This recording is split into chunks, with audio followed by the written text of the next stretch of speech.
Now, turning my attention to education, my administration is committed to public education.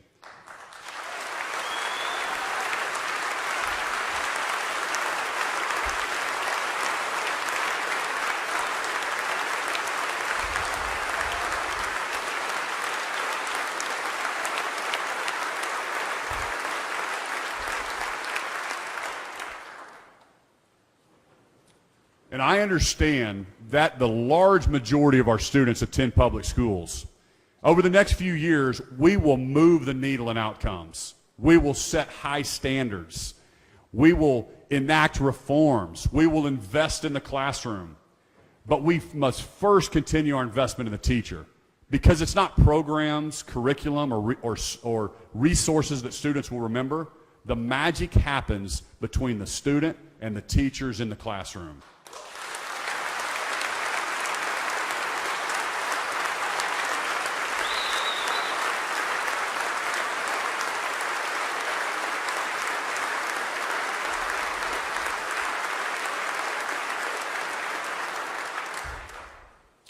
We are confronted with a nationwide teacher shortage.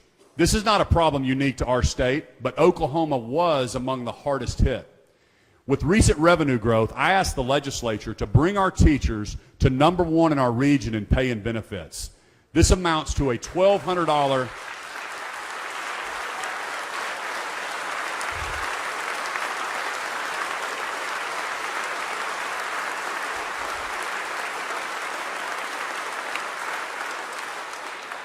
This is a $1,200 increase per teacher. But I'm also calling for the legislature to fund a bonus recruitment program, up to $5 million, to encourage certified teachers to stay in Oklahoma.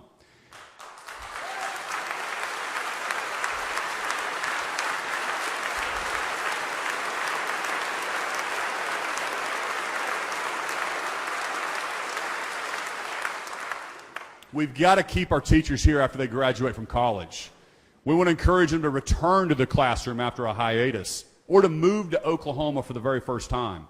And I applaud Representative Rhonda Baker's collaboration to get this effort underway. And I appreciate House Minority Leader Emily Virgin and her caucus for their support of continued pay increases for our teachers.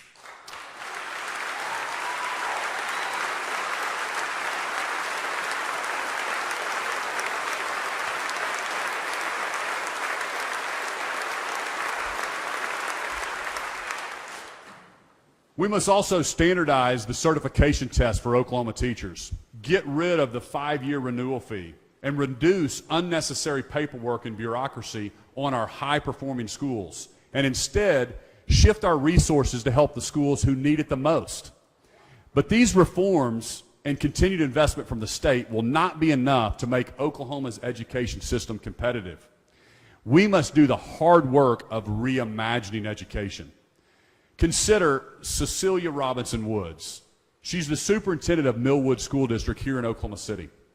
After assessing the resources and unique challenges of her district, Cecilia reimagined ways to recruit and retain talent in her classrooms. It was important that teachers were not just skilled in their profession, but that they were also passionate leaders who could shape the culture of their schools and district. Cecilia partnered with Teach for America. She utilized opportunities offered under state law and implemented a new reading program. Today, the Millwood School District has seen dramatic positive progress and outcomes. Cecilia, thank you so much for being here today.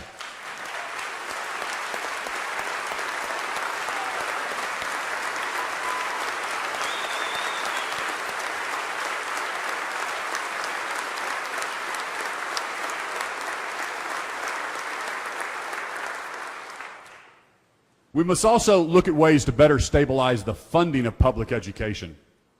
The fact that Texas is preparing to pass a teacher pay increase at a cost of $3.7 billion compels us to review and reform our state's funding formula and take the handcuffs off local communities. They're wanting to do more to compete, to recruit, and retain the very best teachers.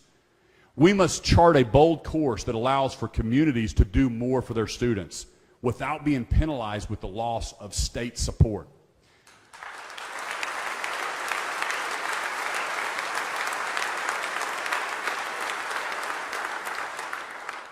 State government cannot fix education funding needs alone. We must stand arm in arm with communities, cities, and counties. Oklahoma is stronger when we were all working together. The process of reforming the formula demands a reimagining of school districts.